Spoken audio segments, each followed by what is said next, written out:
Bapa, kami bersyukur buat malam hari ini. Kami tahu hadirat-Mu ada di tengah kami. Tidak ada satupun sesuatu yang ada di luar sana yang sanggup memuaskan kami lebih daripada kehadiran Tuhan dalam kehidupan kami dan hadirat Tuhan yang kami rasakan hari ini. Tuhan, Kau kuasai setiap kami, cengkram hati kami. Kami tundukkan hati dan pikiran kami, tunduk di bawah otoritas firman Allah. Engkaulah, firman-Mu lah ya Tuhan yang punya otoritas tertinggi dalam kehidupan kami. Kami tundukkan hati kami. Kami percaya, kami berdoa, pulang dari tempat ini, hati dan kehidupan kami diubahkan. Terima kasih Bapa. Bekerja pada malam hari ini, kami memberikan ruang sebesar-besarnya untuk Tuhan bekerja. Di dalam nama Tuhan Yesus, semua yang siap, katakan amin. Tepuk tangan bagi Tuhan kita. Sebelum kalian semua duduk, tengok kanan kiri, katakan Tuhan rindu memakaimu. Kalian boleh duduk kembali, kita berikan tepuk tangan buat tim praise and worship kita. Shalom semua. Hari ini saya bagikan tentang seri kepemimpinan. Saya berharap kalian semua mendengarkan apa yang saya bagikan di ibadat teens, karena itu juga penting bagi saudara. Di ibadat teens tadi saya membagikan bagaimana kita bisa menjadi pemimpin yang kuat. Tahukah saudara, Tuhan itu menempatkan kita itu sebagai terang. Terang itu artinya, pelita itu artinya lampu. Dan tidak ada manusia itu memasang lampu itu di bawah gantang atau di bawah kasur. Lampu itu pasti ditaruh di atas. Tuhan itu mengatur kita atau Tuhan itu punya kerinduan untuk men-set atau menempatkan kita itu di atas bukan di bawah. Karena menjadi terang itu posisi pengaruh, katakan amin. Sifat terang atau sifat dari garam itu adalah memberikan pengaruh dan membawa perubahan. Sebuah tempat yang gelap, ketika lampu itu bersinar, maka kegelapan sirna dan kita bisa melihat sekeliling menjadi berubah, yang sebelumnya gelap sekarang menjadi terang. Makanan juga sama. Ketika makanan itu hambar, maka diberikanlah garam. Ketika garam ditaburkan, maka garam itu akan mempengaruhi sekitarnya dan mengubah rasa yang ada di sekitarnya. Identitas kita itu terang dan garam, katakan amin. Dan terang itu sekali lagi tidak ditempatkan di bawah tapi di atas. Saya teringat sebuah ayat, Tuhan itu ingin kita terus naik dan bukan menjadi turun. Tuhan ingin mengangkat kita menjadi kepala dan bukan menjadi ekor. Menjadi kepala itu artinya Tuhan ingin kita menjadi pemimpin. Tuhan ingin kita memimpin, katakan amin. Dan di ibadah ini, khususnya hari ini, saya akan membagikan bagaimana kita bisa menjadi pemimpin yang membawa perubahan. Atau menjadi pemimpin yang mengubah. Ada 4 prinsip atau 4 poin bagaimana kita ini bisa menjadi pemimpin yang membawa transformasi. Saudara, menjadi seorang pemimpin itu kita nggak boleh status quo. Menjadi pemimpin itu kita itu harus punya kemampuan untuk membawa perubahan dan mengajak orang-orang yang kita pimpin untuk ikut serta di dalam perubahan. Katakan amin. Itulah pemimpin yang efektif. Di dalam kerajaan sorga, Tuhan ingin kita itu berbuah. Tuhan ingin kita menjadi pemimpin yang produktif, katakan produktif. Dari perumpamaan Yesus tentang talenta, Tuhan itu memberikan sebutan kepada hamba yang dikasih 1 talenta, yang menyembunyikan talenta itu sebagai hamba yang jahat dan malas. Loh, kenapa kok nggak dipuji sebagai hamba yang loyal dan setia? Kalau dipikir-pikir, hamba yang dititipkan 1 talenta itu, dia itu loh loyal, dia tidak pindah majikan selama waktu tuannya itu pergi. Dia itu nggak pindah majikan loh. Dia tetap loyal kepada majikannya atau tuannya. Lalu yang kedua, dia itu tidak mencuri talenta milik tuannya. 1 talenta itu equals 6.000 dinar pada waktu itu. 6.000 dinar itu equals dengan 16 tahun upah seseorang bekerja. Itu kalau dikurskan itu lebih dari $1 juta US. Itu adalah uang yang sangat banyak. Tapi tidak dikatakan bahwa hamba yang dititipkan 1 talenta itu mencuri uang dari tuannya atau talenta tuannya. Bahkan ia menjaganya supaya tidak dicuri oleh orang. Bukan hanya dia tidak mencuri tapi dia menjaganya. Diletakkannya atau dipendam, dikuburkan dalam tanah sehingga orang lain atau pencuri tidak bisa mencurinya. Seharusnya ini hamba dipuji oleh tuannya. Hamba yang loyal, hamba yang setia. Tapi kenapa dia justru dikatakan hamba yang jahat dan malas? Dia dikatakan jahat dan malas karena dia tidak produktif. Katakan produktif. Dia seharusnya melakukan sesuatu untuk membuat talenta itu bisa berkembang jadi banyak. Berarti di mata Tuhan, kesetiaan itu bukan hanya loyalitas. Tapi kesetiaan itu produktivitas, katakan amin. Makanya Tuhan itu menyiapkan kita untuk menjadi anak-anak Tuhan yang produktif bagi kerajaannya. Halo amin. Dan apa yang dibutuhkan dari diri kita? Your leadership. Termasuk gereja ini. Apa yang dibutuhkan dari visi dari gereja ini? Your leadership, kepemimpinanmu. Kepemimpinanmu harus menjadi kepemimpinan yang produktif. Kepemimpinan yang bisa membawa perubahan. Tapi Pastor Fuji, saya ini bahkan belum jadi pemimpin di gereja ini. Saudara, kehendak Tuhan adalah Anda jadi pemimpin. Katakan amin. Soon or later, kita akan mempercayaimu. Pertama-tama mungkin jadi sponsor. Lalu bisa jadi CGL. Bahkan ke jenjang-jenjang berikutnya. Dan bukan hanya di gereja ini. Di luar sana Tuhan itu ingin Anda jadi pemimpin. Halo amin. Bahkan satu kali kelak ketika saudara menikah, saudara mau tidak mau Anda harus memimpin, kalian harus memimpin rumah tanggamu. Kalian akan jadi orang tua, kalian gak bisa lepas dari kepemimpinan. Apalagi hari ini kalau Anda tahu bahwa, kalau kalian tahu bahwa kalian itu anak terang. Itulah sebabnya hari ini Pastor Fuji khotbahkan tentang kepemimpinan. Entah kalian itu sekarang sudah jadi pemimpin atau belum menjabat sebuah kepemimpinan. Tapi kita semua Tuhan kehendaki untuk kita menjadi pemimpin. Ini akan memperlengkapi kalian. Katakan amin. Nah, minggu yang lalu kalian sudah mendengar Pastor Mike berkhotbah mengenai Nehemia. Hari ini saya juga akan ulas dari Nehemia. Kita bisa belajar dari Nehemia. Nehemia itu adalah salah satu contoh Alkitab. Seorang pemimpin yang transformasional. Seorang pemimpin yang membawa perubahan. Dan ketika saya coba selidiki, sebetulnya ada banyak ayat tapi waktu saya terbatas. Nanti mungkin ayat-ayat yang panjang saya nggak akan bacakan. Tapi saudara percaya saja itu jadi PR untuk kalian baca di rumah nanti. Saya menemukan ada 4 prinsip bagaimana kita bisa menjadi pemimpin yang transformasional. Pemimpin yang membawa perubahan. Atau pemimpin yang mengubahkan. Prinsip yang pertama. Saudara jadi pemimpin yang memberi motivasi. Katakan memberi motivasi. Tahukah saudara motivasi itu salah satu hal yang sangat penting untuk menjadi pemimpin yang transformasional. Atau pemimpin yang bisa mengubahkan. Itulah sebabnya seorang pemimpin itu harus punya kemampuan untuk membangkitkan motivasi dari orang-orang yang dipimpinnya. Dengan cara apa?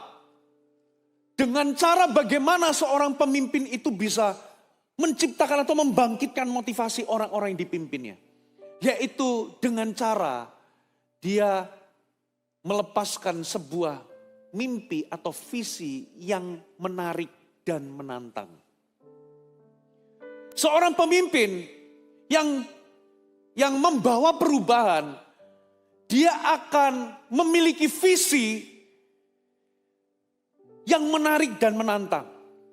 Lewat visi yang menarik dan menantang ini, dia membangkitkan energi dan motivasi orang-orang yang dipimpinnya. Saudara bisa lihat dimanapun, tidak hanya di gereja atau kelompok sel. Dimanapun kalau ada seorang pemimpin itu punya visi yang menarik dan visi yang cukup menantang, maka dia akan membangkitkan motivasi atau energi orang-orang di sekitarnya. Karena visi itu menciptakan energi. Katakan amin. Coba lihat ya. Pemimpin yang cuma sekedar ditunjuk dengan pemimpin yang memimpin dengan mimpi, memimpin dengan visi, dan visinya itu cukup menarik dan menantang, maka coba lihat, visi dan mimpi dan visinya itu akan menggerakkan orang-orang untuk bekerja untuk visi itu. Tapi pemimpin yang sekedar dia ditunjuk, ya apalagi dalam konteks kita kelompok sel, pemimpin yang cuma sekedar ditunjuk, tapi dia nggak punya mimpi, nggak punya gambaran mental, nggak punya bayangan mau menjadi seperti apa sel grupnya, biasanya orang-orang yang dipimpinnya itu nggak ada motivasi, nggak ada energi. Dia cuma sekedar menjalankan tugas rutin, pokoknya ada CG, pokoknya CG berjalan. Tapi orang-orang yang nggak tahu mau kemana dan apa yang dicapai untuk CG ini, apa visinya. Biasanya CG itu akan menjadi CG yang membosankan, gak ada energi dan banyak masalah. Makanya jadi pemimpin. Salah satu faktor yang sangat penting untuk jadi pemimpin yang mengubahkan itu adalah kalian harus jadi pemimpin yang punya visi yang menarik dan menantang. Katakan amin. Coba kita lihat ya Nehemia ya. Coba kita baca Nehemia pasal yang kedua ayat 17 sampai 20. Berkatalah aku, siapa ini? Nehemia kepada mereka, kepada orang-orang Israel. Kamu lihat gak kemalangan yang kita alami? Yakni Yerusalem telah menjadi reruntuhan. Dan pintu-pintu gerbangnya telah terbakar. Mari kita bangun kembali tembok Yerusalem. Supaya kita gak lagi dibully, dicela dan diejek. Ketika aku beritahukan kepada mereka betapa murahnya tangan Allahku yang melindungi aku. Dan juga apa yang dikatakan Raja kepadaku. Berkatalah mereka, kami siap apa saudara? Membangun. Dan dengan sekuat tenaga mereka mulai melakukan pekerjaan yang baik itu. Bahkan ayat 19 perhatikan.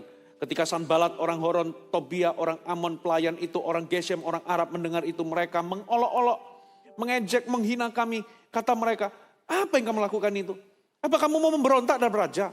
Aku menjawab, mereka kataku, Allah semesta langit, dialah yang membuat kami berhasil.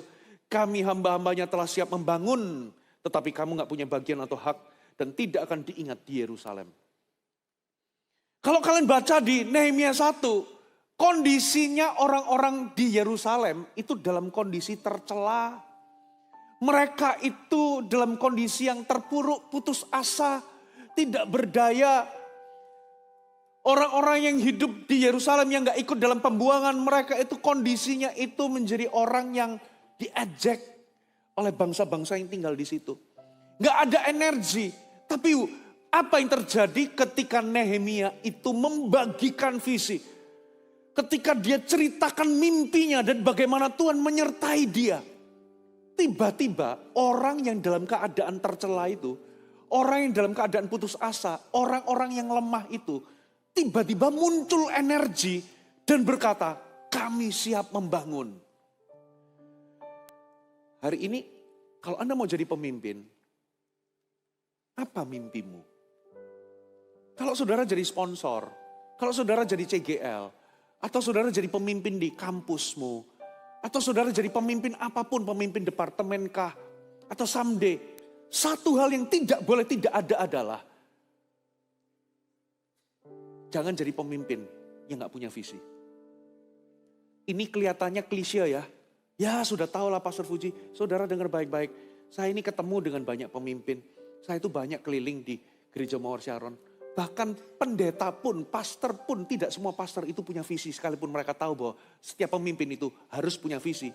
Tapi kenyataannya tidak semua pemimpin itu punya visi. Betapa pentingnya kita itu bisa punya visi. Katakan amin. Terus gimana caranya aku bisa dapatkan visi, Pastor Fuji? Kita akan belajar dari Nehemia. Coba kita baca Nehemia pasal 1, kita baca ayat 1 sampai ayat yang ke-6. Nehemia 1 ayat 1 sampai ke-6. Coba perhatikan ayat per ayat. Riwayat Nehemia bin Hakalia. Pada bulan Kislu, tahun ke-20 ketika aku ada di Puri Susan, datanglah Hanani seorang dari saudara-saudaraku dengan beberapa orang dari Yehuda. Aku menanyakan, katakan menanyakan. Menanyakan mereka tentang orang-orang Yahudi yang terluput, yang terhindar dari penawanan. Dan tentang Yerusalem. Kata mereka kepadaku, orang-orang yang masih tinggal di daerah sana, yang terhindar dari penawanan, ada dalam kesukaran besar. Dan dalam keadaan tercela. Tembok Yerusalem telah terbongkar dan pintu-pintu gerbangnya telah terbakar. Ketika aku dengar berita ini, duduklah aku menangis. Katakan menangis. Dan berkabung selama beberapa hari. Aku berpuasa dan berdoa ke hadirat Allah semesta langit. Kataku, ya Tuhan Allah semesta langit. Allah yang maha besar dahsyat. Yang berpegang pada perjanjian kasih setia terhadap orang yang kasih kepadanya dan tetap mengikuti perintah-perintahnya. Berilah telingamu dan bukalah matamu dan dengarkanlah doa hambamu yang sekarang kupanjatkan ke hadiratmu. Siang dan malam bagi orang Israel. Hamba-hambamu itu dengan mengaku segala dosa yang kami orang Israel telah lakukan terhadapmu. Juga aku dan kaum keluargaku telah berbuat dosa. Dari mana dia dapat visi? Saya kasih tahu ya, tipe pemimpin yang akhirnya memiliki visi itu adalah pasti tipe pemimpin yang dia itu nggak puas melihat kondisinya itu status quo atau tidak ada perubahan. Nggak puas sama keadaan tetap. Coba lihat, Nehemia begitu dia tanya kondisi Yerusalem dan begitu dia dengar kondisi Yerusalem itu penduduknya dalam keadaan kesukaran besar dan tercela dan temboknya itu luluh lantak. Dia nggak puas dengan keadaan itu. Ada ketidakpuasan yang kudus. Tiba-tiba muncul sebuah sense of urgency, sebuah perasaan mendesak. Situasi ini harus berubah. Katakan berubah. Selama kalian itu nggak mau lihat ada perubahan, maka nggak akan ada visi. Saya dulu ya, saya coba ceritakan dalam konteks menjadi gembala. Saudara, ketika saya diutus ke Jakarta, kondisi Jakarta itu dirintis tahun 2005. 2006 saya tiba di situ. Jemaatnya kurang dari 200, 150. Kondisinya itu berat. Perintisan di Jakarta itu berat. Sel grupnya itu terpencar, Jakarta itu luas. Dan sulit mengembangkan sel grup. Sel grupnya itu mati segan, hidup pun tak mau. Dengan kata lain, mati yang gak mati, hidup pun tidak. Dan kalau ada pendoa datang, selalu reportnya adalah atmosfernya berat. Kalau present worship gak jebol atmosfernya. Jemaatnya kayaknya kurang antusias menyembah Tuhan. Kayaknya kurang berdoa. Selama beberapa tahun kita coba melakukan berbagai hal. Sepertinya pertumbuhan itu gak kelihatan. Seorang pemimpin yang akan punya visi, dia itu dalam hatinya, dia menginginkan sebuah perubahan. Dia nggak mau kondisinya ada dalam keadaan tetap. Begitu pula kalau saudara lihat, kalau Anda itu pegang sel group Anda dimulai dengan 2 atau 3 orang. Setiap kali Anda datang sel group, 2-3 orang itu pun kadang datangnya juga nggak rutin-rutin amat. Jadi kalau datang nggak lengkap 3 orang, selalu kalau misalnya minggu ini si A datang, minggu depan si A-nya nggak datang. Jadi tiap kali datang itu cuma 1-2 orang aja. Pemimpin yang punya visi, dia itu nggak mau berkata, aku nggak mau CG-ku dalam kondisi begini terus. Aku nggak mau status quo. Muncul perasaan mendesak, harus ada perubahan. Katakan amin. Karena visi itu baru muncul dalam hati kita, karena visi itu selalu dari hati. Beban itu baru muncul dalam hati ketika ada ketidakpuasan. Coba lihat, Nehemia itu begitu lihat kondisinya, tiba-tiba dia itu hancur hati. Lalu dia itu merasa ada beban ilahi dalam dirinya, itulah visi. Aku mau bangun, visinya apa? Membangun tembok Yerusalem. Lalu dia nangis, lalu dia berdoa di hadapan Tuhan. Selalu dimulai dari apa? Saudara nggak mau lihat keadaan ini tetap. Makanya kalau saudara memulai CG 2-3 orang, dalam waktu setahun 2 tahun, nggak boleh tetap 2-3 orang. Loh, Pastor Puji itu kan menggenapi firman Tuhan. Di mana 2-3 orang berkumpul dalam namaku, aku hadir. No. Kalau Anda tetap 2-3 orang sampai 5 tahun tetap 2-3 orang, itu hanyalah menandakan bahwa Anda nggak punya visi. Anda cuma menjabat sebagai seorang pemimpin, tapi Anda memimpin tanpa visi. Nggak ada goal, nggak ada tantangan, nggak ada tujuan, nggak ada sense of purpose. Lalu apa yang terjadi? Setelah dia punya ketidakpuasan yang kudus, dia masuk dalam hadirat Allah. Dikatakan dia berpuasa, dia berdoa, katakan amin. Dia menanti suara Tuhan. Dari dia terbeban sampai dia itu punya visi mau bangun tembok, dia itu harus menanti selama 4 bulan. Di ayat pertama dikatakan, itu kurang lebih 4 bulan, dia gumuli itu. Jadi dia itu tunggu ada sebuah rema atau janji atau sebuah perkataan dari Tuhan. Saudara, orang yang mencari wajah Tuhan, orang yang berdoa, orang seperti ini akan dapat visi. Prinsipnya sederhana. Kalau engkau berseru kepada Tuhan, Yeremia 33 ayat 3. Kalau engkau berseru kepada Tuhan, maka Tuhan akan memberitahu kepadamu hal-hal yang besar dan yang tidak engkau pahami. Katakan amin. Prinsipnya adalah, ketika saudara sungguh-sungguh cari Tuhan, pertama ada ketidakpuasan kudus, lalu saudara gabungan dengan Anda mencari Tuhan. Orang seperti ini pasti akan punya visi. Pasti dia akan menerima beban ilahi. Pasti dia akan menerima sebuah kehendak Allah. Ada amin? Paling tidak ada 3 sumber visi. Yang pertama, saudara lihat kondisi yang ada seperti Nehemia, lihat keadaan Yerusalem, lihat kebutuhan yang ada. Yang kedua, dengar suara pemimpin. Karena arahan dari pemimpin itu harus jadi visimu, katakan amin. Yang ketiga, visi dari Anda terima dari Tuhan. Anda lihat keadaan, dengarkan pemimpin, dan dengarkan Tuhan. Saudara harus punya cukup visi yang cukup menarik dan menantang. Ada amin?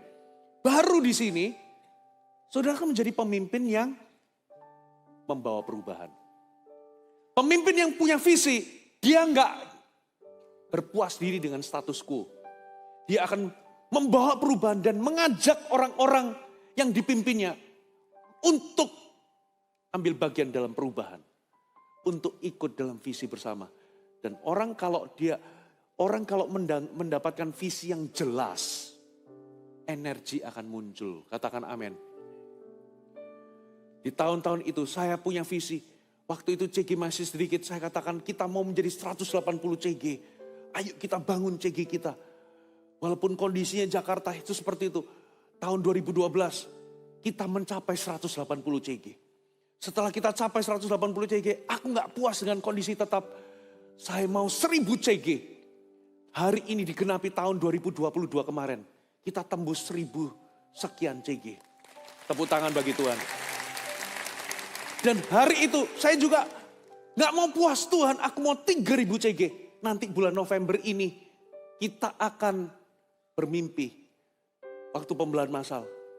Kalau Tuhan kehendaki, kita akan mencapai 3000 CG. Kita mau mengutus 3000 kelompok CG Fund di Oktober nanti. Saudara, Anda harus punya visi. Karena visi menghasilkan energi. Ada amin. Yang kedua, kalau pemimpin yang mengubahkan yang pertama itu memberi motivasi dengan cara apa?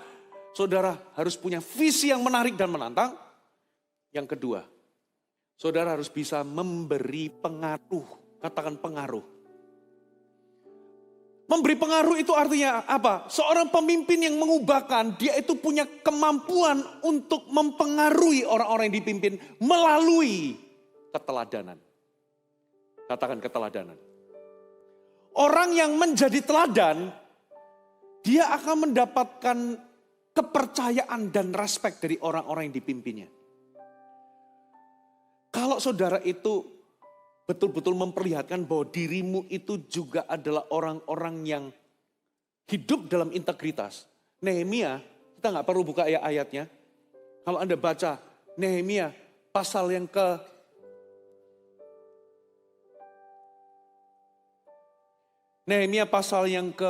sebentar. 5 ayat 14 sampai 19 gak usah dibaca. Nehemia itu kasih contoh bahwa dia itu hidup dalam kejujuran dan integritas. Dikatakan di ayat-ayat itu dia itu tidak mengambil bagian yang seharusnya jadi haknya bupati. Dia itu harusnya dapat ini dan itu karena dia melihat bahwa rakyat itu masih sengsara, dia nggak mau membebani rakyat, dia nggak ambil.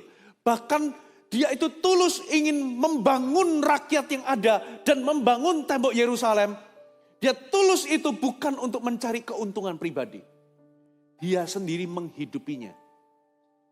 Saudara, di ibadah teens tadi saya bagikan bagaimana kita menjadi pemimpin yang betul-betul pemimpin yang kuat. Ada 3 ciri pemimpin yang kuat. Yang pertama, pemimpin yang gak takut sama manusia. Yang kedua, pemimpin yang tegas, berani berkata tidak kepada dosa. Dan yang terakhir, pemimpin yang berani ambil tanggung jawab atas tindakannya. Saya khotbahkan tentang Harun, bagaimana Harun itu berkompromi karena dia sendiri takut sama manusia. Saudara, Anda gak mungkin jadi efektif membawa keperubahan kalau hari ini Anda tidak tegas sama yang namanya dosa. Saudara, kita ini punya daging. Dan selama kita ini masih human being atau manusia, kita bisa melakukan kesalahan. Selama kita masih punya daging, kita ini gak kebal sama yang namanya dosa dan kesalahan. Dengan kata lain, daging kita itu lemah sama yang namanya godaan atau temptation.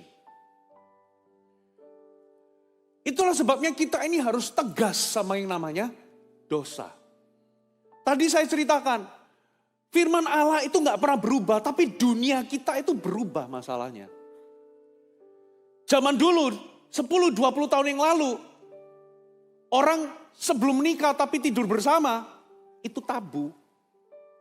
Tapi zaman sekarang, dunia itu berubah. Apa yang dulu tabu, sekarang itu jadi lumrah. Bahkan ada loh orang tua yang mengizinkan anaknya pacaran padahal belum married, tapi tidur bersama. Bahkan suruh nginep pula di rumahnya. Apa yang dulu itu tabu, sekarang diterima.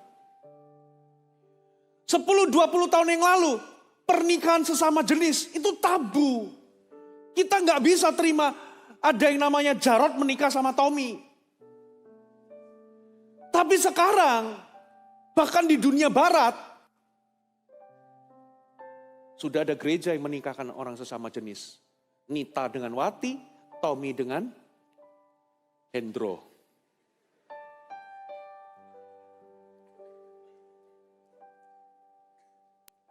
Sesama jenis.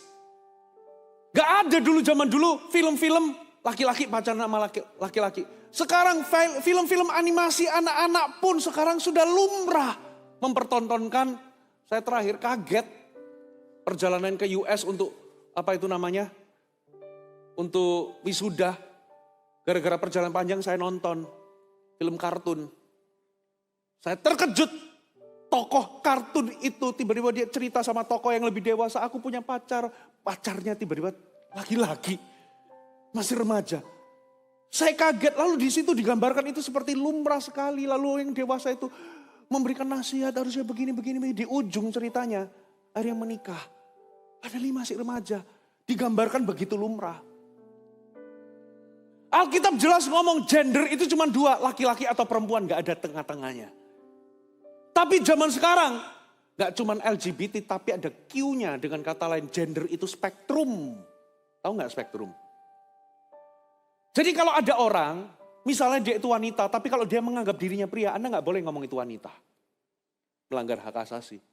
Kalau ada pria dengan gender jenis kelamin pria lengkap, tapi kalau dia menganggap aku wanita, Anda nggak bisa ngomong kamu pria. Bahkan Q itu artinya queer, itu bahkan sampai ada orang itu menganalogikan dirinya, melihat dirinya sebagai binatang peliharaan. Aku ini kucing. Loh, ada loh, aku ini domba atau aku ini. Kalau anjing terlalu kasar lah ya.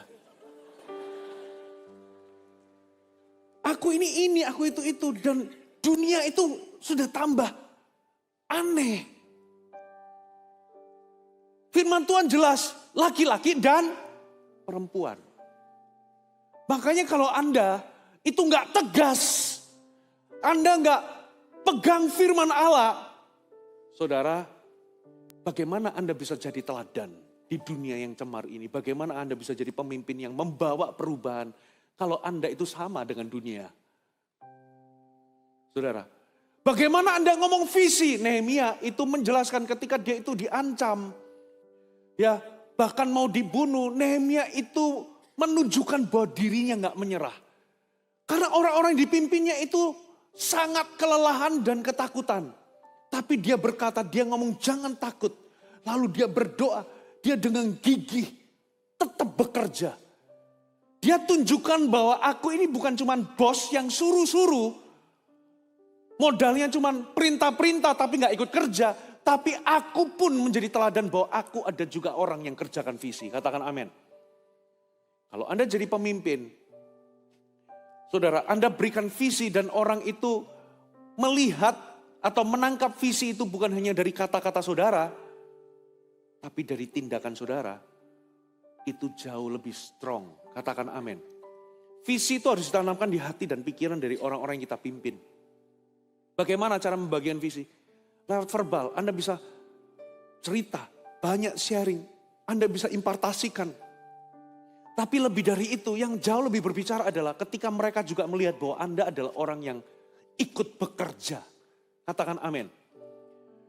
Ayo kita jangkau jiwa, visinya kita mau menangkan 10 jiwa, kita akan bikin kelompok Cegifan. Tapi Anda sendiri sebagai pemimpin, Anda gak ikut kelompok Cegifan manapun. Tapi kalau Anda ikut menjadi bagian dari kelompok Cegifan dan Anda ikut bekerja juga menjangkau jiwa, saudara, mereka melihat tindakanmu itu lebih kuat dari kata-katamu. Katakan amin. Jadi pemimpin yang membawa perubahan adalah pemimpin yang memberi pengaruh lewat keteladanan. Memberikan teladan, memberikan pengaruh. Yang pertama, memberikan motivasi melalui mimpi yang menantang atau visi yang menarik dan menantang. Yang kedua, memberikan pengaruh melalui keteladanan hidup.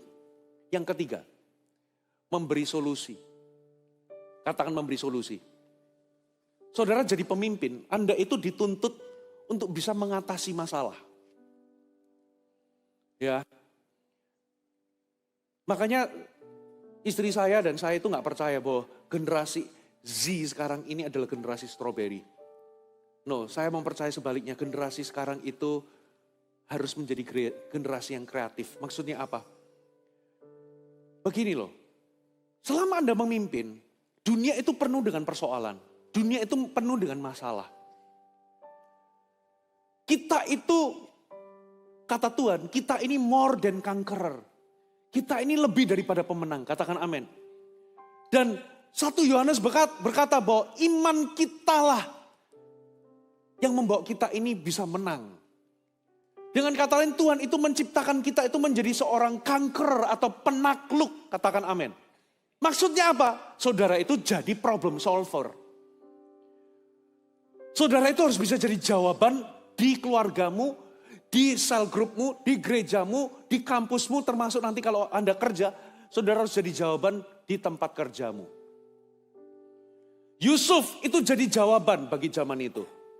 Betul ya? Ketika Mesir dalam keadaan kekeringan, Yusuf diurapi Roh Kudus, dia itu bisa kasih solusi. Supaya apa? Bangsa Mesir gak kelaparan. Ada 7 tahun masa kelaparan, ada 7 tahun masa kelimpahan. Bahkan lewat strateginya Yusuf, Mesir itu bisa jadi jawaban buat negeri-negeri sekitar. Saya itu curiga. Kenapa dunia itu pada akhir zaman itu penuh dengan masa sukar? Karena Tuhan itu ingin membangkitkan anak-anaknya untuk menjadi jawaban bagi dunia ini. Katakan amin. Saya curiga kenapa saudara itu ditempatkan jadi pemimpin kelompok sel di gereja Mawar Sharon. Karena Tuhan ingin saudara itu jadi problem solver. Tapi untuk menjadi pemberi solusi atau problem solver, saudara itu harus menjadi orang yang resourceful. Katakan resourceful. Resourceful. Apa artinya resourceful? Artinya ini saudara. Saudara itu punya kemampuan untuk memecahkan masalah dari segala situasi. Sederhananya resourceful itu adalah saudara itu punya banyak akal. Atau saudara itu kreatif memecahkan masalah. Jangan berharap saudara itu nggak ada tantangan. Masalah, kendala, tantangan itu pasti ada. Justru saudara itu harus punya mental. Kalau aku itu mau sukses, aku harus expect ada masalah.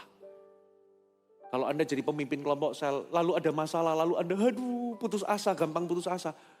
Loh, berarti Anda berharap ketika Anda mimpin CG nggak ada masalah dong. Itu seperti Anda berharap hidup tapi nggak pernah ada masalah.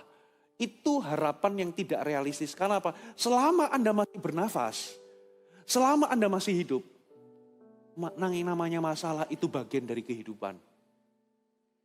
Halo, amin? Kecuali kalau Anda sudah jadi makhluk halus. Atau gentayangan, sudah nggak hidup lagi. Saya sering ceritakan ini, saudara. Ada 2 orang sales sandal. Dikirim oleh bosnya. 1 orang sales yang pertama dikirim ke tempat terpencil untuk jualan sandal. Begitu nyampe di situ dia telepon sama bosnya. Bos keliru kirim saya di tempat ini. Ini ternyata penduduk di sini nggak ada satu pun yang pakai sandal dan nggak ada kebudayaan pakai sandal. Mana bisa kita berhasil? Udah kirim balik bos, kirim balik. Terus bosnya nggak menyerah, dia kirim orang kedua. Sampai di situ orang kedua telepon, bos, kita pasti sukses besar bos. Loh kenapa? Di sini nggak ada orang pakai sandal sama sekali. Bahkan nggak ada orang yang berbudaya pakai sandal. Kalau kita ini bisa edukasi orang di sini, pentingnya pakai sandal. Waduh, kita bisa bikin pabrik di sini bos. Kita bisa untung besar. Loh, kok bisa ya?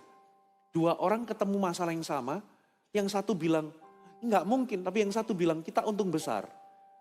Bedanya di mana? Beda di mentalitas. Salesman pertama itu punya mental gampangan. Gak mau ketemu kesulitan, gak mau ketemu masalah. Makanya begitu ketemu masalah, gak bisa, gak mungkin. Bahasanya begitu. Tapi salesman kedua dari awal sudah punya mental. Namanya orang kerja harus siap ketemu masalah. Katakan amin. Begitu ada masalah, dia kreatif. Gimana ya jualan sandal di tempat orang yang gak punya budaya pakai sandal. Dia ngomong, kita ajarin aja pentingnya pakai sandal. Halo, amin. Being resourceful itu artinya Anda itu kreatif. Saudara itu punya banyak akal. Anda itu gak mudah menyerah ketika jalanmu buntu. Anda akan cari akal, kalau ini buntu bisa jalan ke bawah. Kalau ini buntu di sini bisa jalan ke samping. Kalau di samping buntu, jalan samping kiri. Saudara berpikir kreatif, punya creative thinking. Kalau kanan kiri gak bisa, lewat atas. Kalau gak bisa lagi, kita bawa bulldozer ditembus saja ini. Pokoknya, kita harus atasi semua kesulitan. Nah, itu baru pemimpin yang membawa perubahan. Katakan amin. Saya masih ingat, di Jakarta, itu CG-nya gak berkembang. Kenapa? Karena Jakarta itu luas sekali. Kita bikin, waktu itu home base kita di Jakarta Barat. Kita bikin 1 CG di sini. Orangnya itu dari Jakarta Timur, Jakarta Selatan. Kita nggak punya banyak CG. Ada orang, ada nggak CG di Jakarta Timur? Nggak ada, kita masih punya 1, 2 biji di Jakarta Barat. Kamu gabungnya ke sini ya. Yang dari Jakarta Selatan juga gabung. Akhirnya apa saudara? Keterlibatannya dikit. Dan CG yang paling pagi dimulai itu 8:30 malam. Pulang kerja mereka kena macet pergi ke Jakarta Barat. Datang udah kelelahan, 8:30 baru mulai. Makanya CG-nya gak berkembang. Ya apapun yang kita lakukan kita udah kasih nilai, kita harus bayar harga. Tapi namanya Jakarta itu luas macet. Sedikit CG-nya. Akhirnya ingat kalau saudara menempatkan dirimu dalam situasi sulit dan tidak menyerah, pasti Tuhan kasih hikmat. Awal kebangkitan CG di Jakarta adalah di tahun 2009, 2010. Saya ingat, 2008 atau 2009 atau 2010 saya lupa ingat. Kami akhirnya berkata bahwa oke, solusinya adalah CG hari Minggu. Habis kebaktian, mereka CG. Jadi kalau di tengah minggu mereka jauh-jauh, khususnya yang daerah jauh-jauh, kita bikin CG hari Minggu.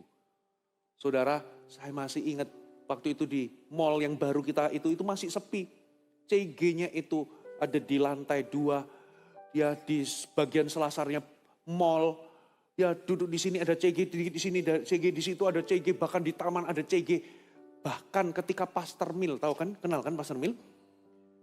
Itu beli apartemen, 1 unit di Mall Central Park, di tempat kita pinjam CG-nya. Apartemennya. CG-nya itu dari CG hari Minggu itu dari jam pagi sampai siang itu giliran, saudara. Dari situlah kebangkitan CG. Lalu CG di mall itu CG di apartemen itu beberapa bulan setelah itu ada satu tetangga itu ingin sue kita di pengadilan gara-gara apa? Terganggu. Kenapa? Jadi shift-shiftan, saudara. CG ini selesai, nyambung CG ini. CG ini selesai, CG ini. Saya bisa membayangkan kalau orang jadi tetangganya. Wah, doa, kelepasan, permainan, ya tahu dan sebagainya. Ya oke, kita maklum, akhirnya kita stop, kita cari akal lagi. Dengan kata lain, gak ada masalah, gak ada solusinya. Kalau Anda gak menyerah, katakan amin. Alkitab katakan, pencobaan kita adalah pencobaan biasa, kata firman Tuhan. Maksudnya apa? Masalah yang kau hadapi, pencobaan itu kan juga masalah artinya. Itu pencobaan biasa. Tuhan itu setia, dia akan memberikanmu apa? Jalan keluar. 1 Korintus 13 ayat 10. 1 Korintus 10 ayat 13. Sorry kalau keliru, ya Anda cek sendiri. Katakan jalan keluar. Berarti anak Tuhan, apalagi seorang pemimpin, gak boleh gampang putus asa. Ketemu sama kendala jalan buntu, selalu ada jalan kalau Anda tidak menyerah. Coba pikirkan solusi. Orang yang gak menyerah itu begini loh. Pemimpin ya, ketemu sama kendala, dia coba solusi A. Dia coba cara A. Kalau gagal, dia coba cara B. Dia gagal, dia mencoba lagi. Gagal, mencoba lagi sampai berhasil. Itu orang yang being resourceful. Halo, amin. Tapi kalau apa-apa sudah gak bisa. Ya di Jakarta itu macet. Gak mungkin CG bisa berkembang. Gak bisa Jakarta itu begini, begitu. Kalau kita ini making excuses gak akan muncul kreativitas. Padahal ada Tuhan, pencipta kita itu ada dalam diri kita. Kata pencipta itu artinya the creator. Sang kreator berarti kalau dia itu kreator berarti dia itu kreatif. Itu ada dalam diri kita. Setiap pemimpin harus jadi problem solver. Amin. Itu baru pemimpin yang membawa perubahan. Katakan amin. Yang terakhir. Haleluya. Waktu saya tinggal berapa menit? Oh, tinggal 1 menit. Siapa yang mau lanjut? 1 poin terakhir. Oke, nanti kalau terlambat tolong salahkan yang angkat tangan. Yang terakhir adalah memberi perhatian. Tadi Nehemia di poin resourceful itu, kalau saudara baca di Nehemia pasal yang keempat, nanti ya baca ya. Mereka itu diancam. Orang-orang Israel sudah kelelahan, mereka sudah putus asa. Tapi coba lihat, apa yang dilakukan Nehemia? Nehemia membangun strategi, dia bikin pertahanan. Dia ngomong kita lembur, jaga. Lalu apa? Semua orang waktu kerja harus berdekatan. Betul ya? Lalu mereka itu kasih sistem kode atau signal. Kalau diserang harus satu orang itu kasih kode dan semuanya harus siap siaga. Lalu yang berikutnya, solusi apa yang out of the box? Mereka itu dengan tangan satu mereka bangun tembok. Dengan tangan yang satu dia pegang senjata. Itu strateginya. Nanti kalau kita dikepung, kita diserang. Kalian harus siap mempertahankan, berperanglah untuk keluargamu, berperanglah untuk anakmu, untuk istrimu, untuk keluargamu, berperanglah untuk saudara-saudaramu. Dengan kata lain, Nehemia tidak menyerah dengan keadaan. Mereka udah lelah, mereka udah kecapean, mereka putus asa dan ketakutan.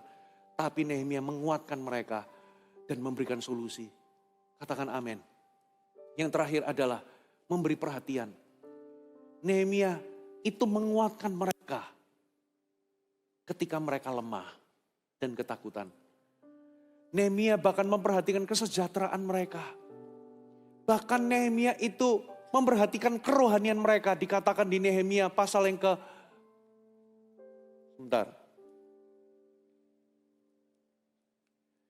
Nehemia pasal 8 ayat 8. Nehemia itu mengajarkan Taurat firman. Jadi diperhatikan bukan hanya kebutuhan kesejahteraan mereka, tapi Nehemia itu memperhatikan kebutuhan rohani. Nehemia 5 ayat 3 memperhatikan kesehatan mereka. Nehemia 4 memperhatikan keamanan mereka dan perlindungan. Di Nehemia 4 itu Nehemia memberikan dukungan dan menguatkan yang lelah dan yang ketakutan. Dengan kata lain, Nehemia itu memberikan kepedulian. Kalau saudara itu jadi pemimpin, saudara itu care, mencintai dengan tulus orang-orang yang Anda pimpin, mengasihi mereka, peduli sama mereka.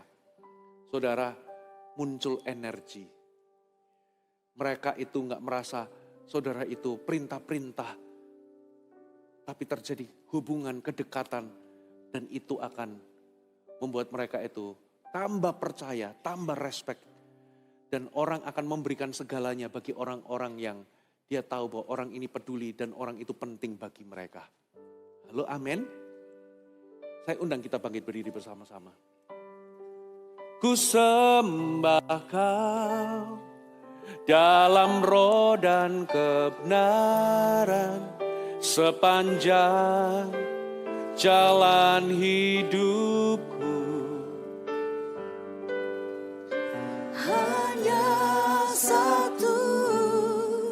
Yang aku rindukan,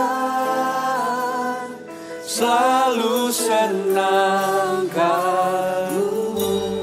Katakan ku sembah Kau, ku sembah Kau dalam roh dan kebenaran sepanjang jalan hidupku. Oh, hanya satu yang aku rindukan, selalu senangkanmu. Ku sembah Kau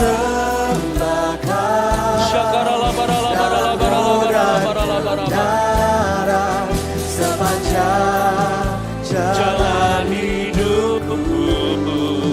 Oh, hanya satu yang aku rindukan, selalu senang. Mari kita angkat tangan sama-sama, katakan ku sembah Kau, ku sembah Kau dalam roh dan kebenaran sepanjang jalan hidupku. Oh, hanya satu yang aku rindukan, selalu senangkan. Ku sembah Kau, haleluya. Ku sembah Kau, amin. Dalam roh dan kebenaran sepanjang jalan hidupku. Oh, hanya aku rindukan, selalu senang. Sekali lagi, ku sembah Engkau Tuhan. Ku sembah Kau dalam roh dan kebenaran, sepanjang jalan hidupku.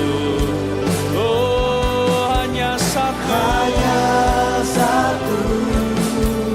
yang aku rindukan, selalu senangkan. Semua buka mata sejenak. Saudara, gak ada cara lain bagaimana Anda bisa jadi pemimpin efektif adalah dengan Anda memberikan dirimu menjadi pemimpin. Karena kalau Anda cuma tahu teori dan gak pernah menjalankan bagaimana menjadi pemimpin, Anda gak akan belajar apapun. Sama seperti kalau Anda gak pernah menempatkanmu di dalam situasi yang sulit, kalau Anda tidak membawa dirimu untuk keluar dari zona nyaman, membawa dirimu ke tempat-tempat yang tidak nyaman, saudara gak akan pernah berkembang, tidak akan pernah bertumbuh. Itulah sebabnya saya selalu men-challenge seluruh jemaat untuk tidak berpangku tangan. Gak ada pengangguran dalam kerajaan sorga. Saya mau menantang Anda anak-anak AUG. Bagi Anda yang hari ini Anda jadi jemaat biasa. Berani gak Anda berkata, Tuhan, kalau memang Tuhan mau untuk aku jadi pemimpin, Tuhan bisa pakai aku. Persiapkan aku ya Tuhan. Beberapa di antaramu mungkin gak langsung jadi sponsor atau gak langsung jadi CGL. Beberapa di antaramu mungkin membutuhkan waktu. Mungkin gak langsung, besok langsung diangkat. Tapi ketika Anda melangkah dan berkata ya untuk kehendak Tuhan, mulai sejak itu Tuhan akan mempersiapkanmu. Tuhan akan membawamu ke situasi-situasi di mana Anda akan belajar. Oh Pastor Fuji, aku udah jadi sponsor, aku udah jadi CGL. Jangan puas. Musuh terbesar dari anak Tuhan itu komplasensi, merasa berpuas diri. Sama seperti jemaat di Laodikia. Aku kaya dan aku memperkayakan diriku dan aku gak butuh apa-apa dari Tuhan. Makanya Tuhan berkata, karena kau suam-suam gak panas atau dingin, kau gak berguna. Aku minum pun membuat aku muak atau enek. Itu adalah kota Laodikia. Kota Laodikia itu airnya gak bisa diminum. Beda dengan dua kota di sebelahnya. Kota Hierapolis itu terkenal dengan air panas, pemandian air panas yang jadi pengobatan. Sebelahnya itu ada kota Kolose terkenal dengan air yang dingin dan segar. Tapi Laodikia yang mengaku kaya secara rohani, tapi gak ada satupun pelayanan mereka dipuji Tuhan, yang ada cuma dicela. Suam-suam, dan air dari kota Laodikia itu menjijikan, gak bisa diminum. Orang minum muntah. Makanya Tuhan berkata, karena alangkah baiknya kalau engkau panas atau dingin sekalian, berguna maksudnya. Tapi engkau suam-suam, aku minum pun gak ada gunanya selain aku muntahkan. Itu adalah komplasensi. Puas diri, jangan puas diri. Tuhan pakai aku lebih lagi. Aku mau setia dengan perkara kecil. Pakai aku lebih lagi. Katakan amin. Jangan puas, wah aku jadi CGL sudah puas. No. Tuhan belum selesai dengan dirimu. Yang Alkitab ajarkan adalah kalau engkau setia perkara kecil, Tuhan akan berikan tanggung jawab lebih besar. Persiapkan dirimu, katakan amin. Hari ini tantangannya sederhana. Berapa banyak yang berkata, Tuhan, aku mau jadi pemimpin yang produktif. Aku mau jadi orang Kristen yang produktif. Pakai hidupku. Kalau memang aku harus jadi sponsor, aku mau. Persiapkan aku. Kalau memang aku jadi CGL, aku mau. Dengan mental demikian, saudara, itu gak akan terjadi di gereja ini saja. Tapi ketika Anda di luar sana, Tuhan akan selalu menempatkanmu di atas dan bukan menjadi ekor. Semua tutup mata. Berapa banyak di antaramu yang berkata, Tuhan, aku gak mau berpuas diri. Kalau memang gereja ini butuh pemimpin untuk bisa jangkau jiwa, memuridkan orang, mengembalakan orang, you can use me. Pakai aku, persiapkan aku. Berapa banyak di antaramu yang mau berkata, aku mau. Angkat tanganmu. Termasuk para pemimpin. Kalau hari ini kau sudah jadi pemimpin, Anda mau berkata, aku gak mau puas diri. Aku mau Tuhan, pakai aku lebih lagi. Angkat tanganmu tinggi-tinggi. Yang angkat tangan dengan cepat, majulah ke depan sini. Saya akan berdoa dari depan sini. Anda gak boleh pasif. Come forward. Ora pakashana nananana bara bara bara bara bara bara. Oh, ku sembah dalam roda kebenaran sepanjang jalan hidupku. Hanya satu yang aku rindukan, selalu senang.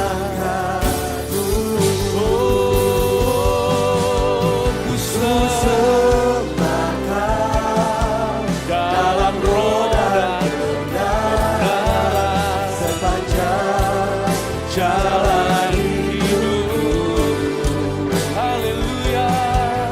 hanya satu yang aku rindukan, Selalu yang maju. Sebelum Anda didoakan, buka mata saudara, lihat saya. Saudara pernah tahu kisah Kain ketika Kain itu membunuh Habel, lalu dia itu ketakutan karena takut ada orang yang membalas, terus dia berdoa kepada Tuhan. Lalu Tuhan itu memberikan tanda di dahinya supaya dia nggak dibunuh. Hari ini juga saya akan melalui para pelayan Tuhan. Kalau Anda betul-betul serius menyerahkan hidupmu, Tuhan pakai aku jadi pemimpin yang efektif, pemimpin yang mengubahkan. Mulai sejak nanti kalian ditumpang tangan, nanti para pendoa tumpang tangan masing-masing. Nggak usah, karena ini jumlahnya banyak. Ya, ketika Anda ditumpangi tangan, itu seperti Tuhan akan menandai hidupmu. Mulai sejak hari ini, Roh Allah akan bekerja dan mempersiapkanmu. Itulah yang membedakan antara yang betul-betul mau dan maju dengan yang tidak maju. Tuhan akan menandaimu. Tapi itu tergantung dari hari ini kesungguhanmu. Amin. Ikuti doa saya. Katakan, Tuhan Yesus, ini aku. Aku serahkan hidupku. Aku serahkan hidupku Untuk jadi instrumen kerajaan-Mu. untuk jadi instrumen kerajaan. Pakailah aku ya Tuhan. Pakailah aku ya Tuhan. Persiapkan aku. Persiapkan aku. Jadikan aku kepala Jadikan aku dan bukan ekor. Bukan untuk kepentingan diri sendiri, bukan untuk kepentingan diri tapi sendiri, untuk menjadi produktif bagi kerajaan-Mu. tapi untuk menjadi produktif bagi Tuhan kerajaan. Yesus, latih aku, Latih aku, bentuk aku, bentuk aku, persiapkan aku. persiapkan aku. Jadi pemimpin-pemimpin-Mu. Jadi Pemimpin yang mengubahkan. pemimpin yang Di dalam nama Tuhan Yesus. Mari para pendoa bisa doakan mereka, tumpang tangan mulai sejak hari Tuhan menandai mereka. Ora pakasyana nananana ku sembah dalam roh dan kebenaran. Amin. Ora pakasyana labara. Mari para pemimpin yang gak maju, full timer bantu saya. Doakan mereka satu persatu dengan cepat. Tumpangi tangan mereka. Mengalir Roh Kudus dalam nama Yesus. Selalu tanganku.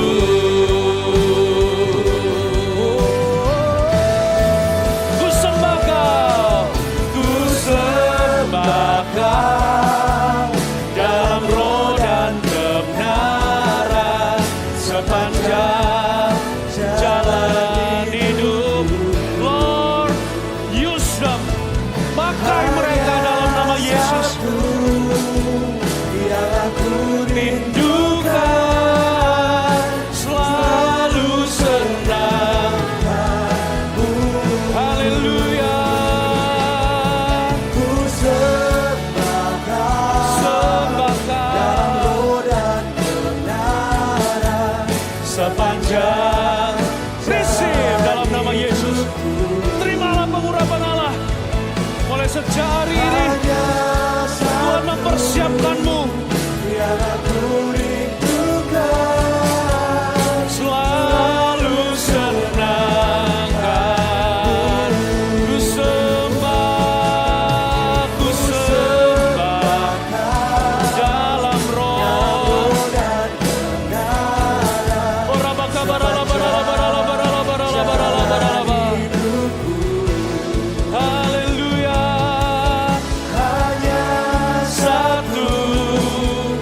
Mari angkat tanganmu tinggi-tinggi. Bapa, meteraikan firman-Mu di dalam nama Yesus.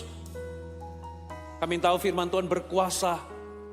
Tuhan, pakai anak-anak muda ini di dalam nama Yesus. Dan firman-Mu gak akan pernah ditaburkan dengan sia-sia. Firman-Mu akan membawa hasil 30, 60, bahkan 100 kali lipat ganda dalam kehidupan umat-Mu. Pakai kami menjadi pribadi-pribadi yang produktif bagi kerajaan-Mu. Di dalam nama Tuhan Yesus, di dalam nama Tuhan Yesus. Semua yang percaya dan diberkati katakan. Tepuk tangan bagi Tuhan kita. Perlahan-lahan saudara bisa kembali ke tempat duduk kalian.